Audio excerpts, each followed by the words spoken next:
Hello, thank you for being with us for another episode of SquarePeg's podcast. Today I will be speaking with Charlotte Fuqua. She's a first-year PhD student in chemistry.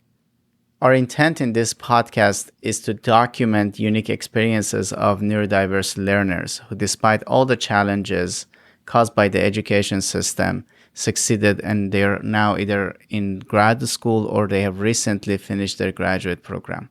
Our objective is not to present some self-help tips here, but is to present a holistic view of their experiences and hope that by raising awareness about neurodiversity, we can gradually move toward refining the system in a way that their values are better understood. If you have feedback for the podcast, you can reach us by sending an email at hello@squarepegspodcast.com.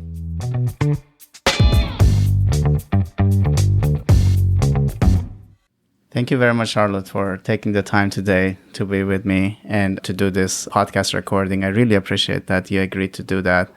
Arash, thank you for inviting me. I think this is going to be a really worthwhile and fun experience and also validating. So we haven't worked with each other as a student advisee, or we just got to know each other actually a few weeks ago. So I'm very curious to know about you more. If you can tell me a little bit about yourself, what you're doing, your graduate research, a little bit just for me and for our listeners to know you better. Sure. So my name is Charlotte Fuqua. I am a graduate student at the University of Connecticut, and I am attached to the chemistry department. I was a master's student first semester, just got accepted in the PhD program. Congratulations. Thank you. I am a quantum chemist, and I am working on, not to get too technical, but I'm working on spin-coupled radical pairs and also charge transfer molecules and entanglement stuff. Oh yeah, absolutely. I part of what appeals to me about quantum chemistry is the puzzle.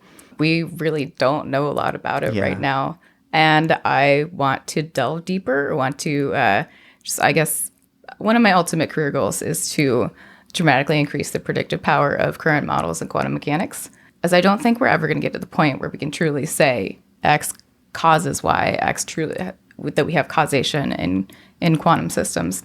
But I think we can get a lot closer to causality within my lifetime. I really like to have this conversation later on with you, because I am like, I've been questioning causality lately.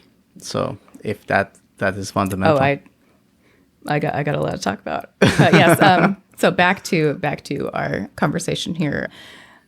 So I am a quantum chemist. I am in the PhD program at UConn. I actually just started last semester, and I have attention deficit hyperactivity disorder, and also generalized anxiety disorder.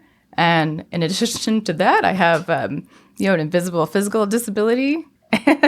Yeah. Got hit with the invisible disability stick several times.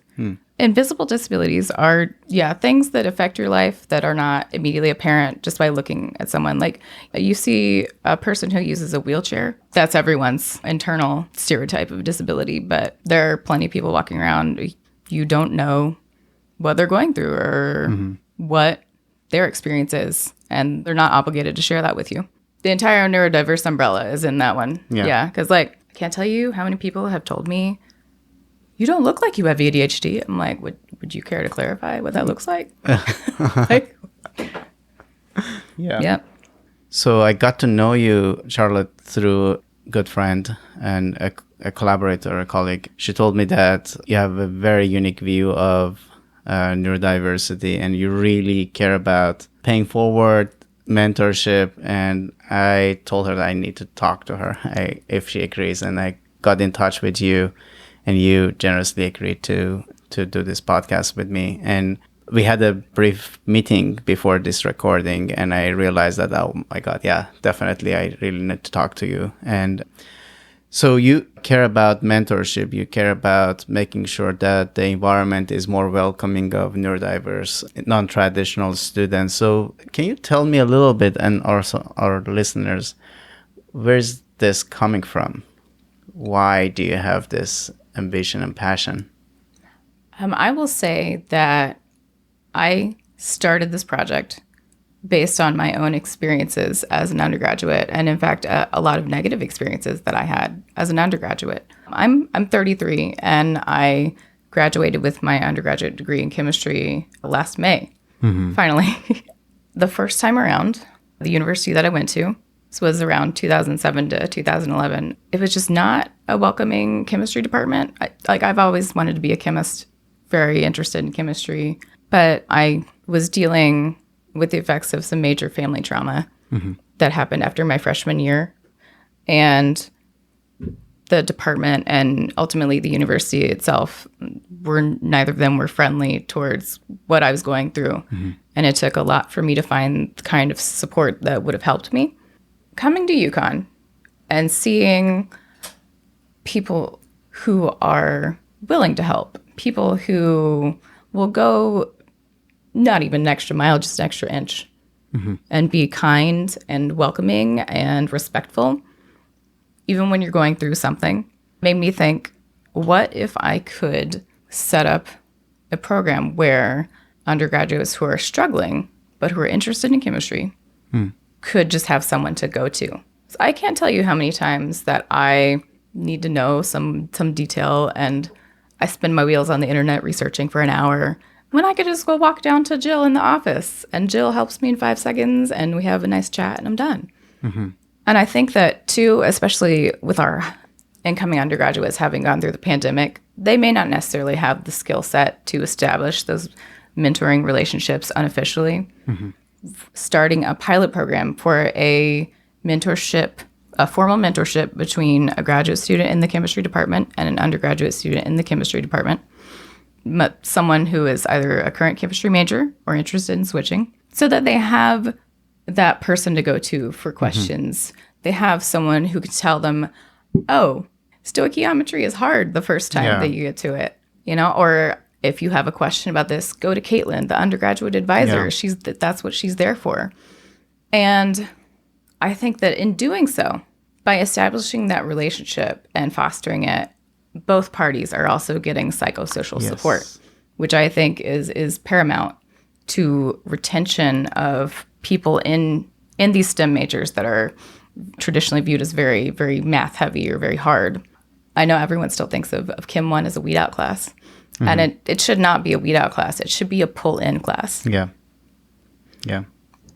What you're doing is extremely important, and the way you're doing it also is the right way, honestly. We can talk about this all days. We can post flyers here and there or like posters, and they don't really do much.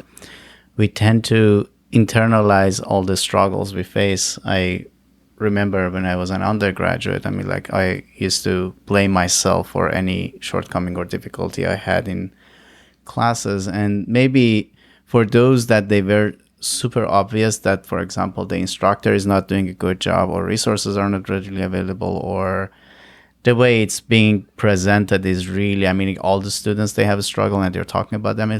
Other than those cases, I used to just internalize it. And it's like, oh, maybe there is something with me not being able to perform well in that topic, or not being able to stay on top of like the assignments, homeworks, projects, and having someone to talk to is extremely important. And also, as you said, both parties benefit from it.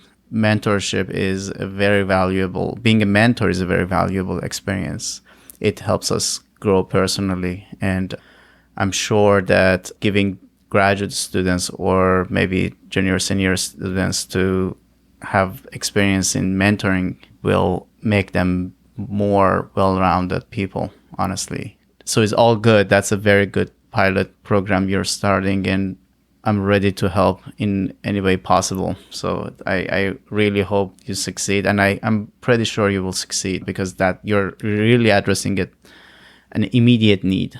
People are talking about it, but no one knows what to do with it. And like, we need to get this kind of grassroots type action to address this problem. I want to go back to your early educational experience, maybe primary school. And the purpose of that is to give more context to our listeners, for them to relate to your experiences more, and so they have like a more holistic picture of you in mind when they kind of like interpret your actions or what you say. So if you go back that far, and let's see if there are certain experiences that they stood with you, good and bad. Let's think about both. And when I say good, if there are things that you can think about that they came from like your non-traditional way of looking at this creativity, as a person with ADHD, probably you have more aptitude to take risks, do crazy things. So if you can think about both of them and give us some examples. But that is a lot to tackle, but I would love to get some background. I think that different from you and our friend from earlier, I was actually diagnosed at age 7. I was diagnosed early. What made them to seek diagnosis for you?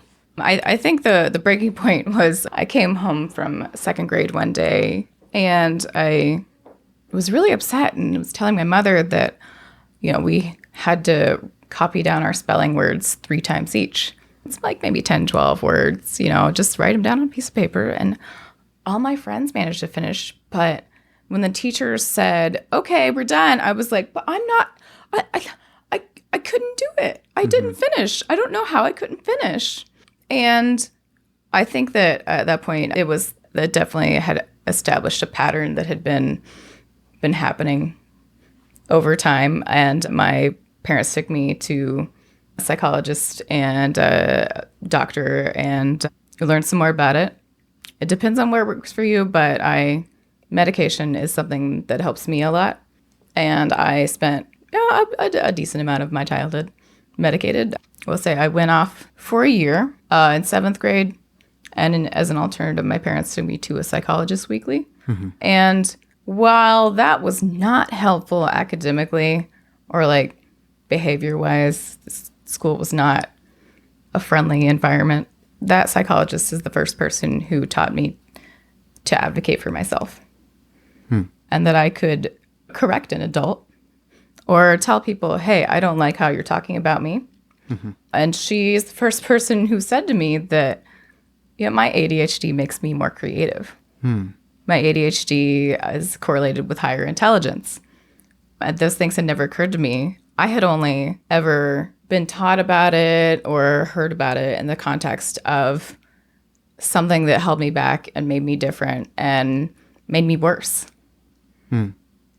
So do you remember how you intellectualized? Again, it's very, very difficult. It's a long time ago, but when you first learned about your diagnosis or that they are asking you to go to therapist or a psychologist for this diagnosis, do you remember how you processed it, intellectualized it? I mean, as a kid? I was not told that I was being diagnosed at the time that I was diagnosed. I just sat in a room with a lady and played some games with some blocks and answered her questions for a while. And and then after we had an official diagnosis, my parents explained it to me. And I was just like, oh, okay.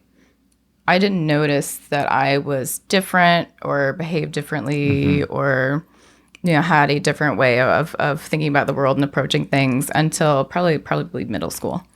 Okay. That's when the differences really started to emerge. For primary school, before we move on to middle school, were there topics or subjects that you were better at or you had more difficulty in? Let's see. I did enjoy science. Honestly, I have never liked math with numbers. I always thought I was terrible at math. And we'll say probably about 3rd grade was when I figured out that I didn't have to turn in the homework. Then no one would come and jerk me by the arm and make me do it immediately. And that has been a lifelong problem. Avoiding homework. Because at the time, it was just busy work. And I didn't see the value. And I could not make that connection in my head. Honestly, it took me until I was about 28 and went back to college, where I was like, oh, if I do all the homework, the test is really easy. Any difficulty with reading, writing topics or? In fact, I had the opposite problem. I would get in trouble for reading a book under my desk during class. Teacher had to confiscate it. Yes. I'd stay up at night, just voraciously reading. Definitely a hyper-focus thing. And middle school, probably things changed a little bit, the expectations of the school. A little bit. Yeah. So how was your experience? We also moved when I was in 5th grade. And I think that transition into teenagerhood, middle school, people start to notice more when others are different, and possibly I'll say that target them for bullying. And this was, goodness, I'm 33. This was the early 2000s. It's a different time. Do you remember distinctly some experiences you had? At one school, the other students noticed that I would react. I was very reactive. If they teased me or like bothered me, they could do it in a way that was very undercover, and the teacher wouldn't notice, and then I would get in trouble for the reaction. And that was just day after day after day after day, to the point where I was labeled a problem child, which is just that has problems in and of itself. But I had some difficulty making friends too.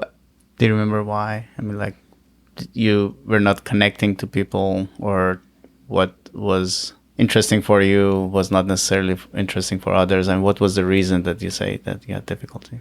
A good bit of it was due to the hyperactivity. I get really excited about things. I get, have oversized reactions to things. I look distracted. People always... I suspect you were a fun kid though, right? Oh, yeah. Oh, no, I'm still very fun. I'm a very fun person. Yes, this has really benefited me as an adult. Yeah. But, I was labeled the crazy friend. I didn't drink, I didn't do drugs, but somehow I'm the crazy friend. How about academics, middle school? Oh, I did fine. Honestly, I never studied until I got to college. I didn't really make the connection about the need to apply myself. And I graduated in top 10% of my class, and I got, B's and A's and the occasional C+. And yeah, I did fine, but I could have done better. But that's all past. I'm in grad school now. None of that counts. For sure. I made it. Yeah, definitely. So, yeah. Definitely. We had a very nice conversation in the last episode with a psychiatric friend of mine, and she told us about the resiliency, that those that they make it this far, they have kind of this innate resiliency, and also they typically have someone in their life that is like they know that they can trust, that they can count on that person's support. It can be a teacher figure, parent, friend, sibling. For me, it was at that age, it was my mom and some of my relatives, that they were really nurturing, very supportive no matter what. And I knew that, like, if things go dark, I mean, they really can, I can really count on their support. I never needed that, but just the confidence, the assurance that I felt was very helpful for me. So can you remember if such person existed in your life at that age? First, I'm going to say, Arash, I'm really glad that you had that kind of support. It makes an absolute world of difference. Doesn't matter if you're neurodiverse or neurotypical, or no matter what, having that kind of steady support really makes people well-rounded and successful and happy. I will say I didn't meet that person until I met my husband. A lot of the negative messaging that I got about my condition of being neurodiverse was from my parents, unfortunately. How did it impact you? Teachers. I always thought I was lesser. I always approached it as, this is my fault. I mean, God, if I had $1 for every time someone told me to write it down in a planner, I have had 17 planners. Despite you doing well academically, you got that message? Yes. I guess they always pushed me to do better. They expected a lot more out of me. And the expectations were, I don't think it was fair to have those expectations without the requisite support and like bolstering of my confidence. Although... So it had an adverse effect, and also absolutely. It did the opposite thing, actually. Rather than helping you gain confidence and perform better, it eroded your confidence. That's what I'm hearing, in a big way. And I've got to say thank goodness for that psychologist in middle school. The first person who told me that I could... So maybe that was that person. I could succeed. I guess so. Thank you, Dr. Wanda Maria Lopez. But on a more positive note, however, I met my husband 6.5 years ago, and at the time I didn't have a college degree. I was in a minimum wage part-time job, struggling, and he's the person who told me, you are worth more than what you're doing. You need someone to make an opportunity for you, and I'm going to do that. He sent me back to school and helped me get in. As I mentioned previously, my first time around at university was not good. I failed out after 4 years. I have about maybe like 35 hours of Fs. I tried going back and couldn't get access to the kind of medication that works best for me. And I started off that one semester going back real strong. And then it just petered out. And so I really want to get to some details in there. So let's go back to high school, and then because I think there is a lot there for us to learn and discuss. Transitioning to high school, how was your experience during your high school? When did you get interested in chemistry? I'm curious. Oh, again in second grade. Second grade? Yes. My parents ordered a book of child-friendly experiments for me from one of those book flyers, on the tissue paper. And one of the chapters opened with a discussion of molecules.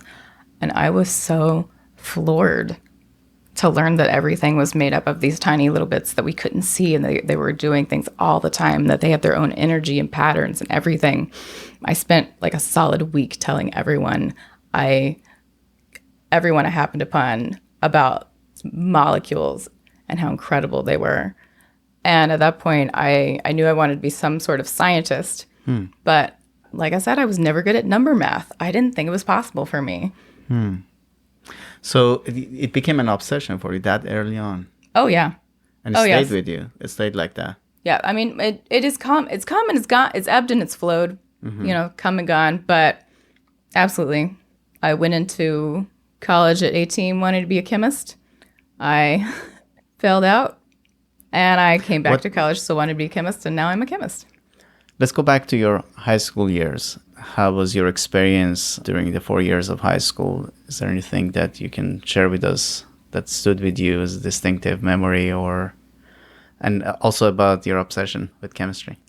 I've always been interested in chemistry and science related to molecules. I wasn't really excited by the science classes I took in middle school and the first couple of years of high school. And then my junior year, I signed up for chemistry with Dr. Dowler. And she was so patient and the driest sense of humor.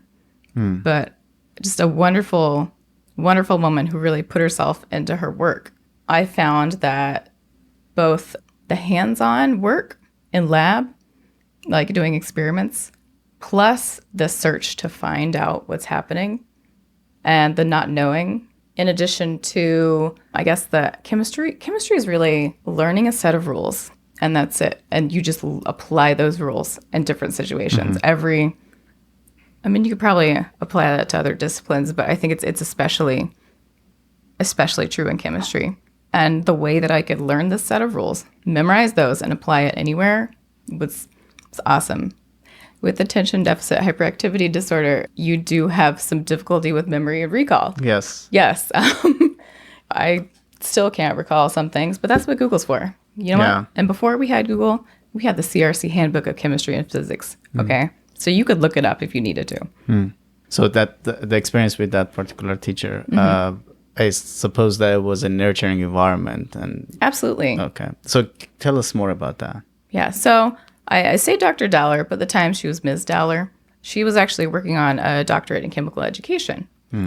I think that class was the first time I got really positive feedback from somewhere, a place that I felt like I earned it.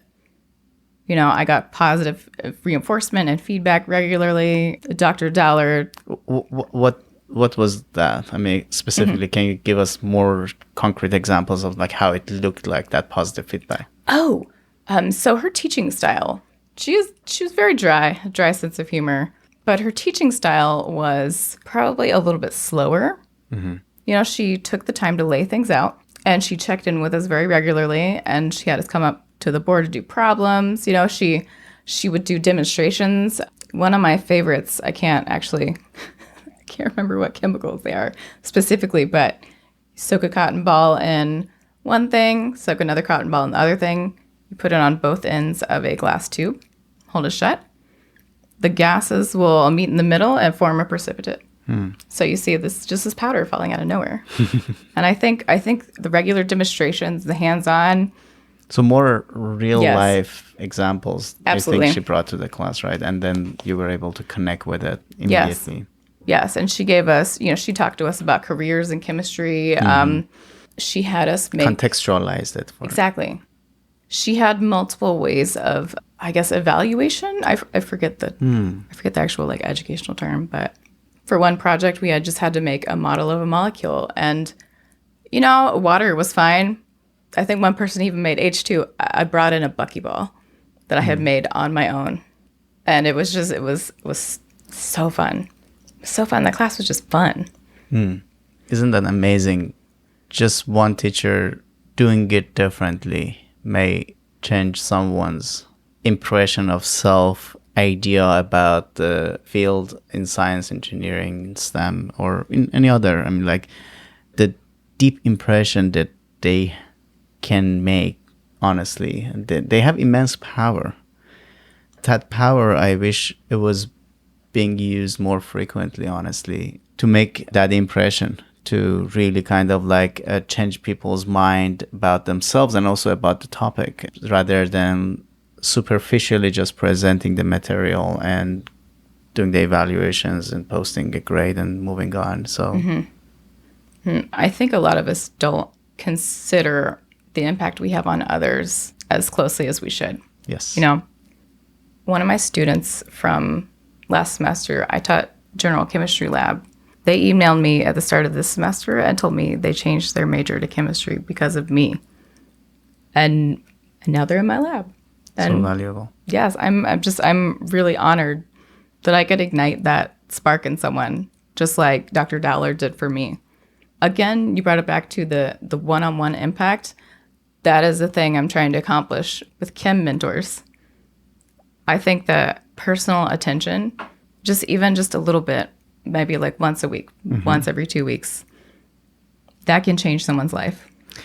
I'm not teaching undergrad classes these days, unfortunately, because of my research commitments. But what I realized was how sharp students are in recognizing if you care about them genuinely, or you're there because that's part of your job assignment. You have to show up Wednesday mornings and Monday mornings and present this thing, follow through the curriculum, and then be done with it. I mean, they get that. You don't need to even tell them that you care about them, you care about their success. The way you present yourself, the way you talk about things, the way you contextualize things, it's not something that you can tell them honestly. I mean, they're not, if it is genuine, they're going to pick that up. If it is not, I mean, doesn't matter how many times you tell them you care about them, they're not going to believe you. So it's very interesting how smart we are emotionally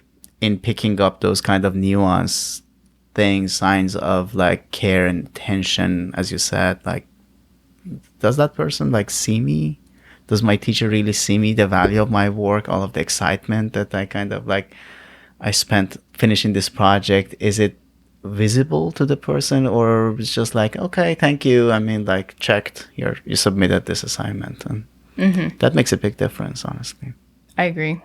And I really hope more of our educators, they pay more attention to the value of that. We are focusing so much on the content these days that, okay, I covered this material, that material, and make sure that we can jam pack this amount of I don't know, lab activity or lecture during this class. And what is there, what kind of lecture, what kind of conversation is there intentionally to make sure students, they understand that you care about their future, they care about their learning. So is there anything intentional there, or a robot can perform the teaching task that you're handed on?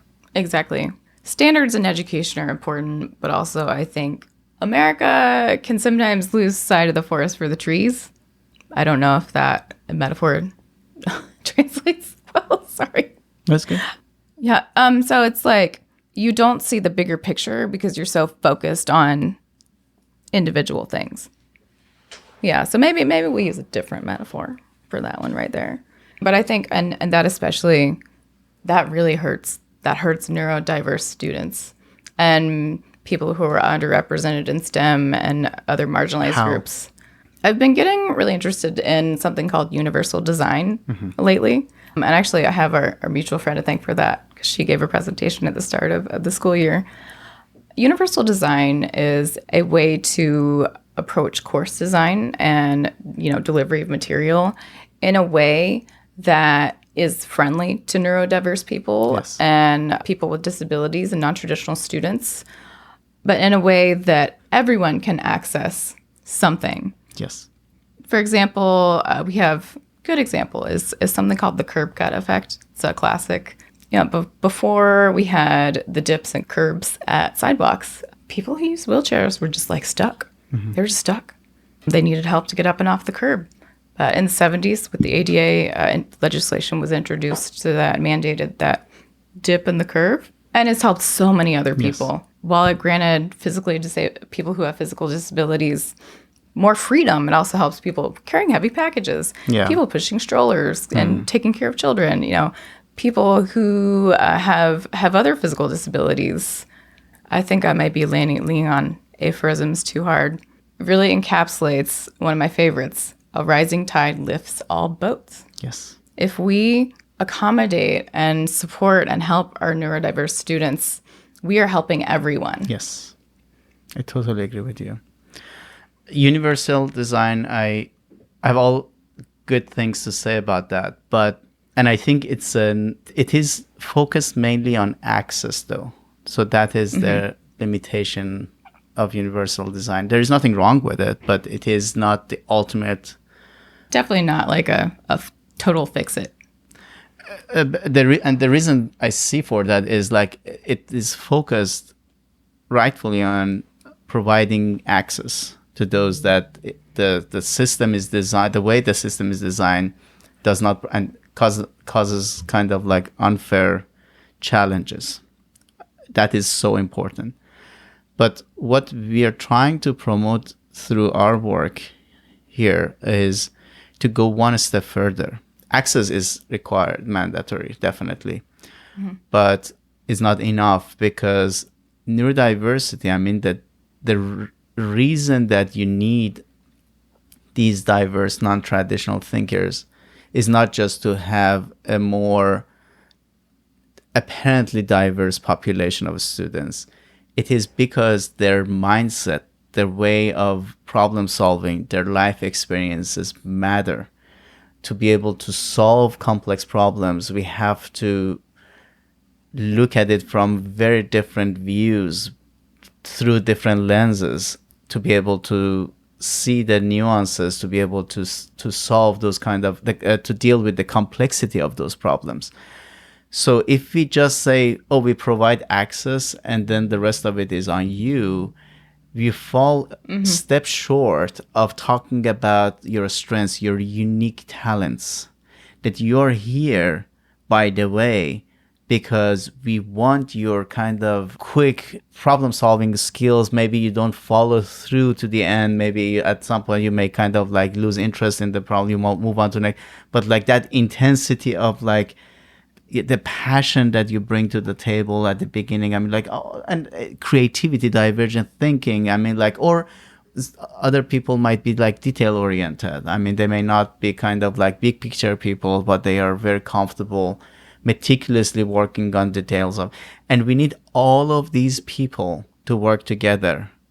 So that is the true definition of diversity for me. I mean, like, inclusion by itself is critical, but that doesn't say much about why it is important. It does something very important, but it doesn't do much for the sense of belonging. No. So if I just provide access for you to come to this major like chemistry or like engineering, you have access to the academic material. I mean, you have access to classes. You can kind of like do the homeworks, assessments. I mean, like the way you're more comfortable with. But that doesn't really boost your confidence and sense of belonging, because they don't necessarily tell you that, oh, by the way, you're here and we value this way that you look at problems. If you are from a group that's underrepresented in STEM, you come here, you're not going to find people who think like you, people who look like you, people who, have the some aspect in common. You're not going to find that commonality automatically. And sometimes it's very difficult to seek it out on your own. Forming those kind of affinity groups, that is probably the number one predictor of a sense of belonging in a department, in a major, and in the larger scientific community. And that I found that popping up every time in the research that I've done in formulating, a mentorship program. Yeah. So I'm going to go back to your undergraduate years, and let's go back to your freshman year and start from there. How was your experience getting into college, starting? Oh, I think I could sum it up as a child being thrown in the deep end in order to teach them to swim with no prior training or preparation whatsoever. It's, just sink or swim, or, just drown. Why was it that way? I mean, like, why did you feel that way? There wasn't really any support for the transition to college. A lot of the departments and instructors, I just assumed that you would handle it somehow. I missed I missed my first test in a class because I just didn't keep track of it. And it was actually, that was Jen Kim Len. And I went to the professor the day after and was like, I'm so sorry. I'm having a rough transition. This is a lot to keep together. Oh, he told me, you need to drop the class. I don't think chemistry's for you. What? Yep. Yes, that's exactly the words that came out of his mouth. That day's burned into my head. I remember what I had to lunch. I remember what I was wearing. I remember how I felt afterwards. I remember, what I had. I can picture how it. that made you feel about yourself? So embarrassed. I was so ashamed. I think I immediately went left and cried. What was the basis for his judgment, by the way? I had missed the first test in chemistry because I didn't keep track of the schedule. And schedule. then, the judgment was that you're not a good fit for a chemist. Cut out to be a chemist. Because you missed the test. Yes, that's it. Okay. I'm still angry. That's close to criminal. I mean, I learned later that, he violated university policy by telling me to drop. Yeah, and numerically, I could have recovered. I mean, this when I hear about, and this is not the first time, by the way, they make me really, really angry. I have no empathy toward cruel people. We have to be very, very careful as an educational system that they do not take on teaching responsibilities, honestly. They can be so detrimental and harmful. We're talking about mental health these days a lot. And then one of the things that we should look at is what kind of messages are the student. It's not that we are sending out, how it's being received. Impact is so much more important than intent. Yeah. So, I mean, like maybe the person, I mean, like said something so naively. I mean, like, I don't know, maybe it was just, maybe he had some reasons for saying that, but like the way it was received by you, that casted deep doubts in you, right? It did. It definitely did. I still wanted to be a chemist, though. I took the class the next semester. That resiliency came to you. Yeah, I made an A. And then the next semester... So you dropped that class? Yeah, I did drop. Yeah. Yeah, and it, threw off my graduation schedule, but doesn't matter. Didn't graduate there anyway. But the next semester, we had a graduate student who was, again, doing a research in chemical education. Taught Gen Chem too. She was kind of close in age to us, but she was so fun. She's so fun. She, wore skirts and, wasn't afraid to be feminine, but also be a competent chemist and explain things to us and care about us.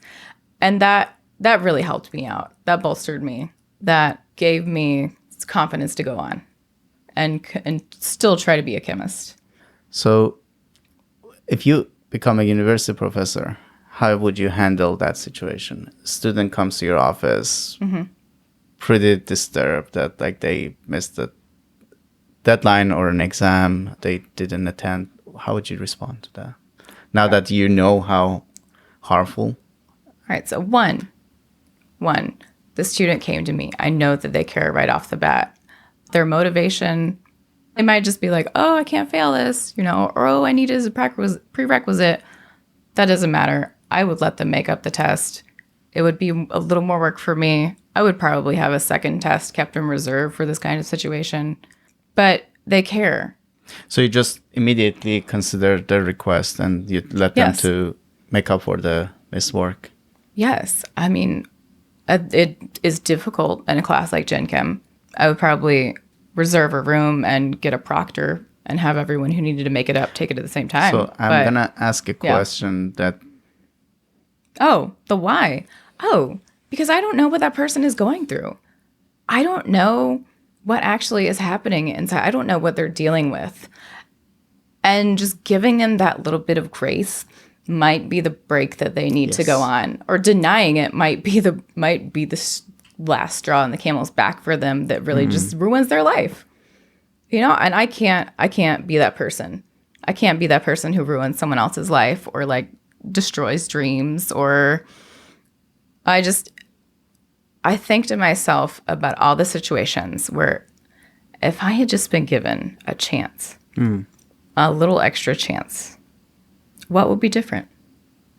Yeah, that's was said very elegantly, that you don't know where the student is and how your positive and negative messaging at that critical time, may put the student on two totally different tracks. And even today, I had to teach my Gen Chem lab how to read the syllabus. I teach them what the syllabus was. It got to the point where I laid out all of the responsibilities in the class for them. I laid out the due date. I laid out where to find things. We all got together on Husky CT and I showed them how to succeed in this class. And I told them that this is a start. Every last one of you is capable of making an A in this class. Okay, if you put in the work and you communicate with me, you can succeed. Yeah. This is not, there's no like fixed skill in the sciences. It's practice. It's practice and it's effort and it's asking for help. Right.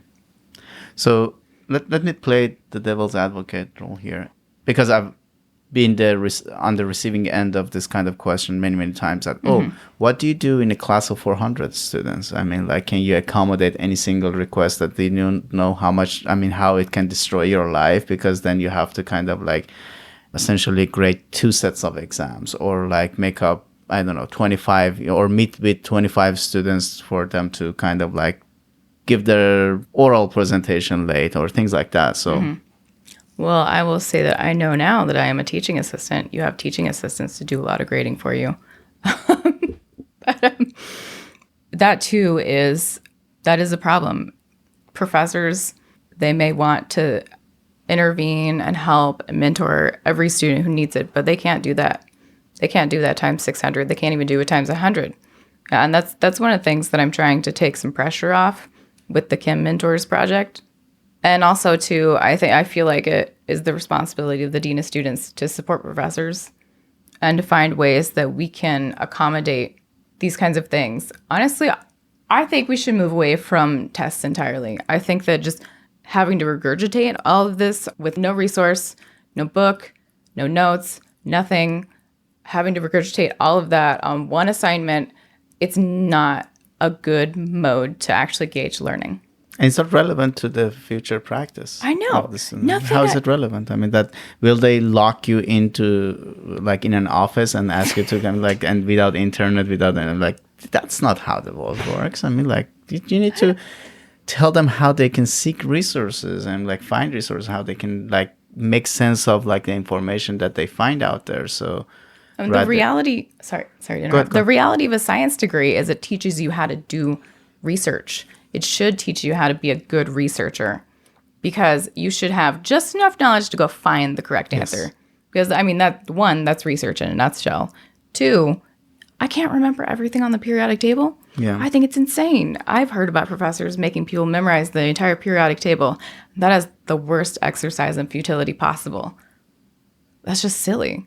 So expecting any level of memorization, it might have been it's just, like relevant, I don't know, like 60 years ago, 80 years ago, that maybe references were not as readily, although that there are questions about that even. But it's just like something that we grandfathered in and has no relevance. I mean, like, we are hearing about this chat GPT these days, and I'm participating in some of the conversations. There are some professors that they're banning it. I mean, as if it's just like a illegal drug use or whatever. I mean, this is a resource that has become available the same way that computers, internet became available at some point in the past. So are you gonna not let students to benefit from this resource? Isn't that putting them at disadvantage? Because everyone is going to use it after they graduate. So training them, giving them opportunities so they can use it productively. They know the shortfalls, they understand plagiarism. I mean, like, all of those. So rather than say, oh, it's banned, it's like, okay, I mean, like, you can generate text with that, or you can like find your answers. I mean, but you're responsible, because you have to read through that and agree with it. So essentially your stamp of approval is on it. Rather than talking about those, they say, oh, we are banning it. And I'm hearing that, like, some faculty members, they're thinking about having in-class final exam that the students, they kind of write their answers on a notebook or whatever. I mean, and submit that. Like, how is it relevant to the reality of the life we are living in? I mean, like, shouldn't we do something about this and ask that professors, like, hold on, I mean, like, you're taking it really too far. It's as if, for example, in college, you're saying, oh, I'm not going to let you bring a calculator to the exam. I was about to say the same thing. 30, 40 years ago, professors wanted to ban calculators, and I personally remember in elementary school, teachers being like, you're not going to have a calculator in your pocket. Like, everyone does now. Literally everyone. And you know what's happening? Because we are teaching engineering classes, and we have realized in early engineering courses, some of the issues that we see in their homeworks and in their exams is because they cannot use their calculator. Oh my gosh. We have the same problem. I had to explain using the parentheses. Yeah. Because they were getting wrong numbers. I'll say also, we're finding that the students are understanding the concepts and the material, but they're lacking the necessary algebra skills. They haven't practiced them in so long. And why don't we just design an introductory algebra course, or like just a mini session to catch people up? Yeah. I mean. But isn't that like what high school is about? I mean, don't worry about like any advanced topic. Just teach them how to use their calculators effectively. Don't worry about any hand calc. Because that's what they need. That's the skill they need when they go to the next level. The same is true for us in the college. I mean, like, we are saying, oh, you're not allowed to use this resource or that resource. You're not allowed to do it with computer or whatever, or GPT-3, for example. When they graduate, they're going to use that. That's what they are going to be asked to do.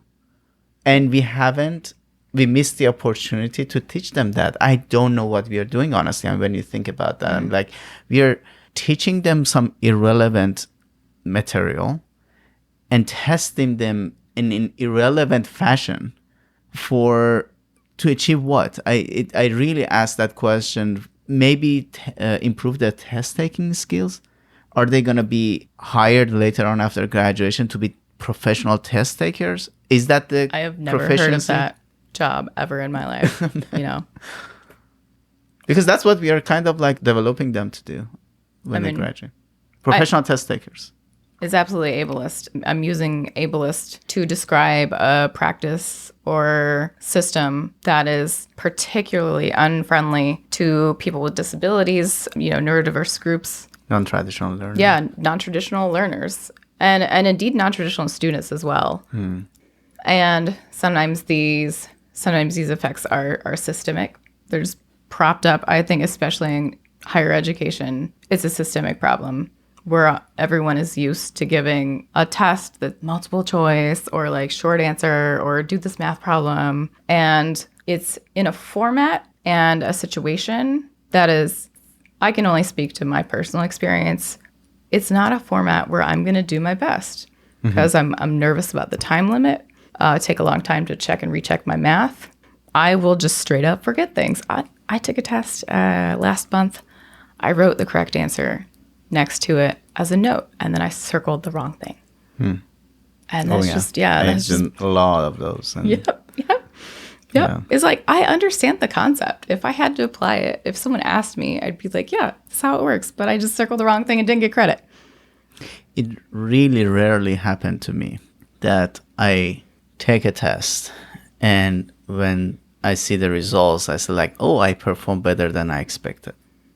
I would say like maybe once in my entire, academic life, once or twice. Yeah, not more than.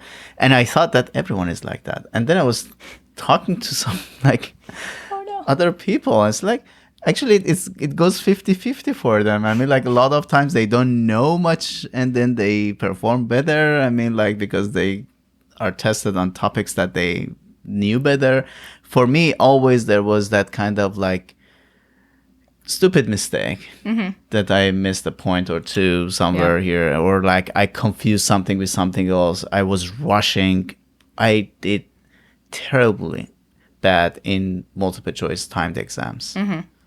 That was the worst type of kind of like Always. test for me. Did you have the same experience? Some of those multiple choice questions are actually 5 questions in disguise. It's so annoying. Circle the one that's false, and you got to scrutinize every last one. And it's a block of text, and it all runs together, and you can't remember if succinate is the one that comes in the 4th step or the 5th step, the citric acid cycle. I don't know. Probably wrong about that too. And it's just, I understand what's going on, but this question is phrased in a way that makes it difficult for me to parse. Yes, intentionally. Yes, intentionally. Intentionally, it is designed in a way that misleads you. That's the kind of smarter design that like it misleads you first. I mean, so if you're not thinking about that carefully, probably you're going to go with the wrong answer there. So, and even in neurotypical people, their brain, everyone has a different thought process. Yes. So a question that may seem obvious to an instructor is just completely bananas to someone who is neurodiverse and has a different way of processing and storing information and recalling it.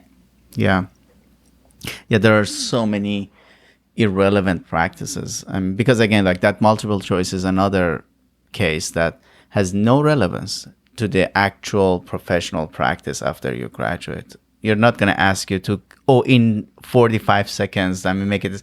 Yes, it's good to be able to think through things quickly. That is not the same as multiple choice. Actually, that is something that the ADHDers are good at, to be able to see something quickly, identify a pattern quickly, to pay attention to what probably be the kind of like the correct answer in the shortest time. And they yet do not so well in multiple choice exams. So that means that actually this doesn't even like measure the competency that it claims that it's doing. So yeah, we have so many of these. Before we move on, I want to see if you had any other experience early on in your college that stood with you. I'm going to give you one from the first time in college and one from the second time in college, two just diametrically opposite experiences. And also we're going to end with the positive one. Don't worry. Okay, so as a chemist, it's kind of a meme amongst chemists. Physical chemistry class is the hardest thing. The American Chemical Society website sells a bumper sticker that says "honk if you passed physical chemistry." Okay, and one, I don't think we're prepped to take those concepts well, and two, I was terrible at physics, like actual physics. The flower pots. Centripetal force. No, it did not click. It did not click. I had to hire a tutor to get through those classes. And when I took physical chemistry the first time around, I remember very early in the semester, in fact, this was the first homework assignment. I went to office hours. I think it was a pure physics question. It was about throwing a baseball and the arc that, et cetera. I told the professor, hey, I don't know where to start. I'm having a lot of trouble with this. Can you help me walk through it? And he said, read the chapter. I'm like, Doctor, whatever. I have read the chapter, twice by now. And he stared at me and he just pointed. He said, read this paragraph. And so I sat there in front of him and I read it. And I'm like, Doctor, whatever. I just started Calculus 2. I don't know where to take this problem. Can you?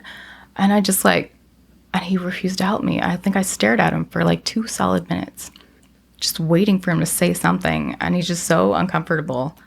And then walked me through it in the most obtuse and the most cursory way possible, to the point where I didn't get it. And surprise, I made a 25 total in that class.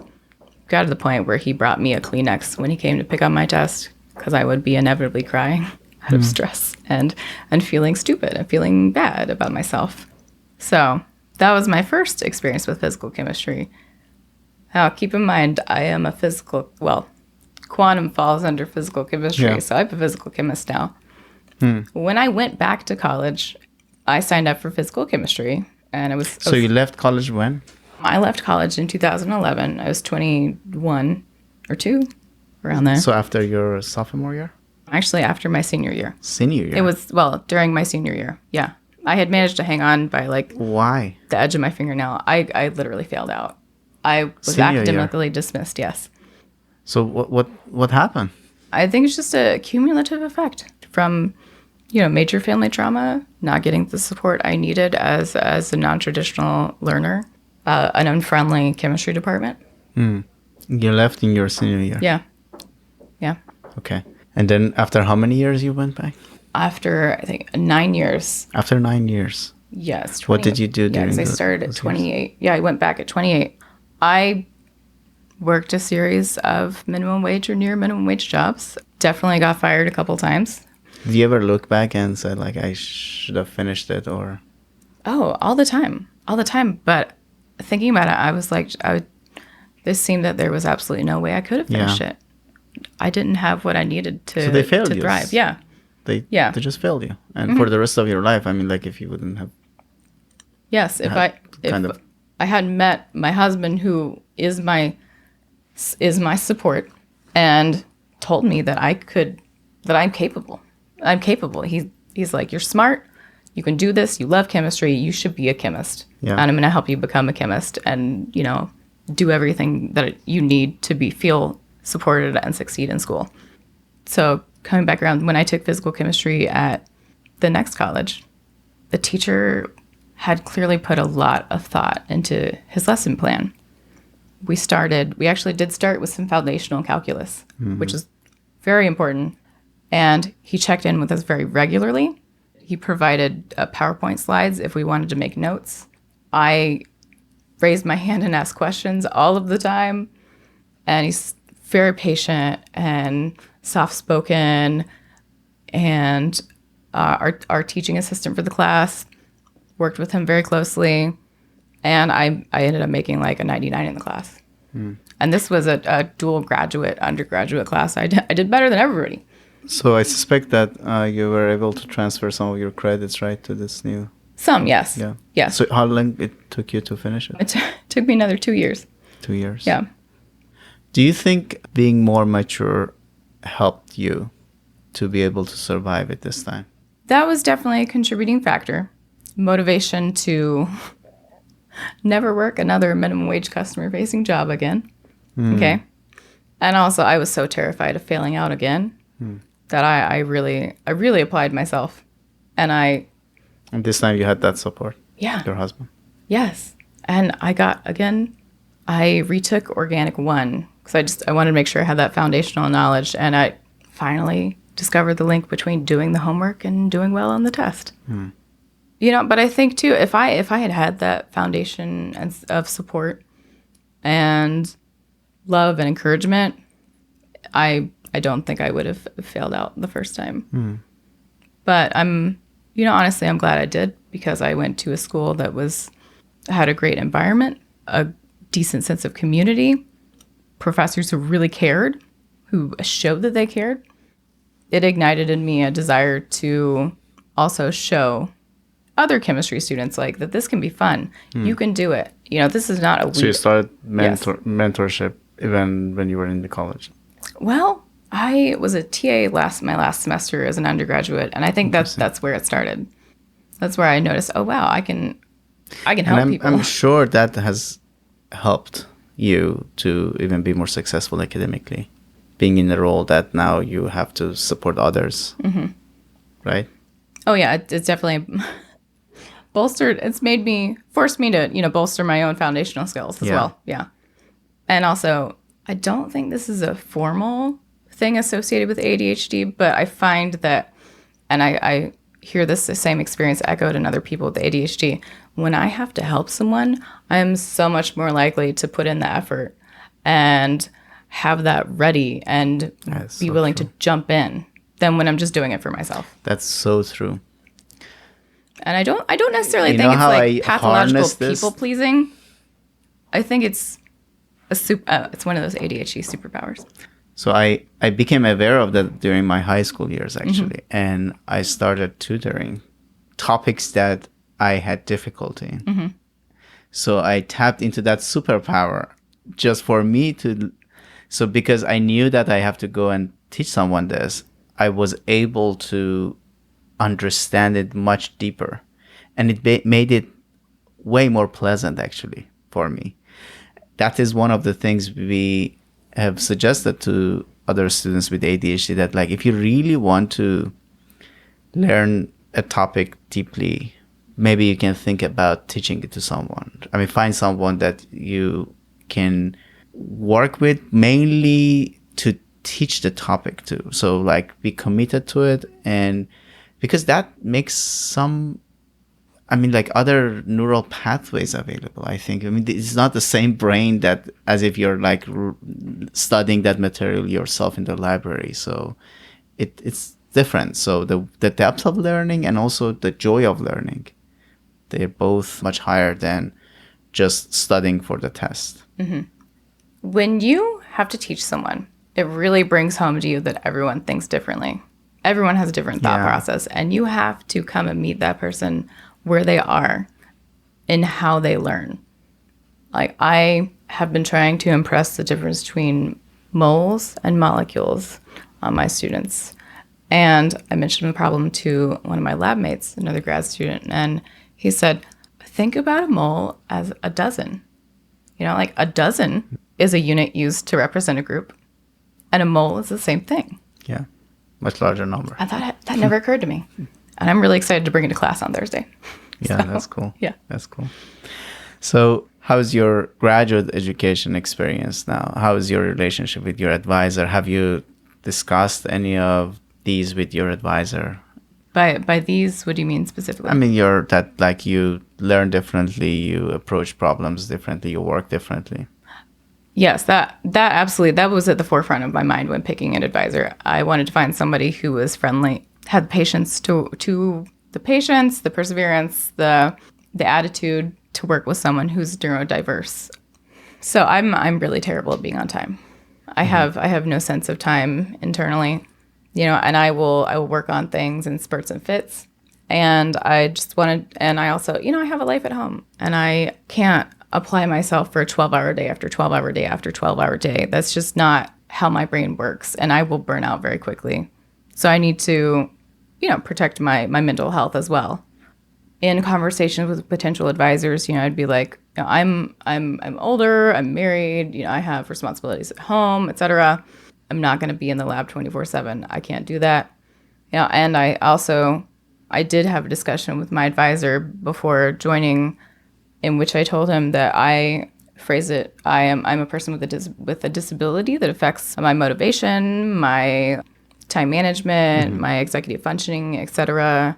And that may show up in my work. Interesting. But, what was the reaction?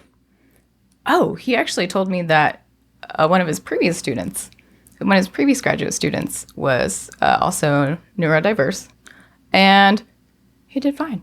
Nice. And he graduated, and he, was very successful. As long as, we communicate, as long as I say what kind of support I need. Yes. My advisor's there for it. Yes, and he steps back when he needs to. If I ask for help, he steps in. He's really giving me the agency to direct my own experience, and that's nice. He doesn't have very rigid expectations. That's very nice. Communication is a key. And I'm very happy for you that you have a supportive advisor, because in graduate school, what makes or breaks it is the quality of your relationship with your advisor, how understanding that person is, that you have your own ways of doing things, you have your own strengths. And particularly, it goes very well if they can identify your strengths early on and make sure that the project fits your strengths very well. I've had students with ADHD that they are excellent coders. And those, early on, I realized that maybe an experimental work is not an ideal fit for that student. I made sure that they have some exposure in terms, by helping other students, but not assigning research tasks to students that they are not enjoying it is a key, because otherwise it's just going to be grind and suffering all the way. And I suspect you like what you're doing, right, in terms of your research. Oh yeah, it's exciting. Making the molecule is giving me a little bit of trouble, but honestly, the whole lab, there's a really nice sense of camaraderie, and I'm really enjoying it. So you came back all the way to that molecule that fascinated you in your second grade. Yes, absolutely. Molecules are still very fascinating. You got entangled with it that early on. Good point. So very nice. I typically end the conversation by asking two questions. One is, what would be your suggestion to your 12-year-old self, or another 12-year-old that you may know closely? Oh, man. 12 was a very pivotal time for me. So I'm going to tell 12-year-old Charlotte a piece of advice that it took probably 3-4 years of therapy for me to really internalize. And I tell my neurodiverse students, when we talk about their accommodations, I tell them as much as I can, people want you to succeed. No one wants to see you fail. People are happy to help you. You are not going to annoy them. But everyone wants you to succeed and thrive and be happy. And you just need to ask for their help in doing so. What would be your advice to 19-year-old, 20-year-old Charlotte? Find a mentor in the department. I think bringing Kim mentors in, that 19-year-old Charlotte is who I'm planning all this for. Because I was going through a time of extreme upheaval, and I did not have the necessary skills to even identify what kind of help I needed, to know how to go ask for it. How I did not have the necessary skills to communicate what I was going through to professors, and ask for their help. And I wish I had just had one person I could go to who could just point me in the right direction. This is amazing that you're paying forward now by starting this program. Yeah, just have one person on your side, and to know that they're on your side, it can change everything. Yes, I agree with you. When we are going through those difficult times. The transition to college, transition into the major, transition into the workforce or graduate school, those are all 3 big pinch points. And even for you, transition into your ultimate career. Yes. You find a lot of people who are neurodiverse or who are part of marginalized groups, or even especially ADHD, they encountered that pinch point where they've been holding it together, sometimes been holding on by the skin of their teeth. Yeah. And they get to that pinch point and it all falls apart. And that's when you really, really need that one person in your corner to tell you how to recover and how to get things back together, and to tell you that you can go on. Yes. That you can do this. You're capable. You're reminding you in those dark moments that oh, by the way, remember your true self. Exactly. It's very capable. It has never been this. It's not that this defines you, because we get confused, that we think that when we are helpless, we feel that, okay, this person is helpless and it's going to stay helpless forever. So someone that reminds you that, no, it's just a transition you're going through. I think a lot about the people who encounter those pinch points and quit and just quit because they don't have anyone who can help them go on. They don't get that message. You can do this. You can do this. You are a chemist. You are a scientist. You are whatever you want to be. And you can get there. And I want to step in for as many of those people as possible. Yeah. More power to you. You're definitely unique. And I'm sure that this effort will help a lot of students. Again, count on me. However, I can support you. I will, as much as it is possible, being from another department. And then more power to you. Honestly, it is going to be very important for many, many students. And believe it or not, it's going to help you also to go through the program smoother with a better experience. It's I've said that in the previous episode. There is not much difference between helping others and helping yourself, honestly. That line is really blurry. I mean, like, it's by helping others, essentially you're helping yourself. You're making the environment better, happier. I mean, like, you're Absolutely. just like boosting your own confidence. You're improving your knowledge, as we talked about, like teaching someone. So thank you again for the time you took to do this podcast with me. I really appreciate that. And I wish you the best luck. Thank you so much. This was an amazing and unique experience and really gratifying to talk about this openly. And it's a big part of advocacy for people who are neurodiverse and people who are underrepresented in STEM to get out there and talk about this, to open a conversation and not just like hide our status and try to fit in. Absolutely. Thank you. Thank you for being with us. I want to ask you to subscribe to this show so when we release a new episode, you get notified. And I want to ask you to share this show with your friends, with family, with those that you know they may benefit from this. So through that, we can gradually raise awareness around neurodiversity. Thank you for listening.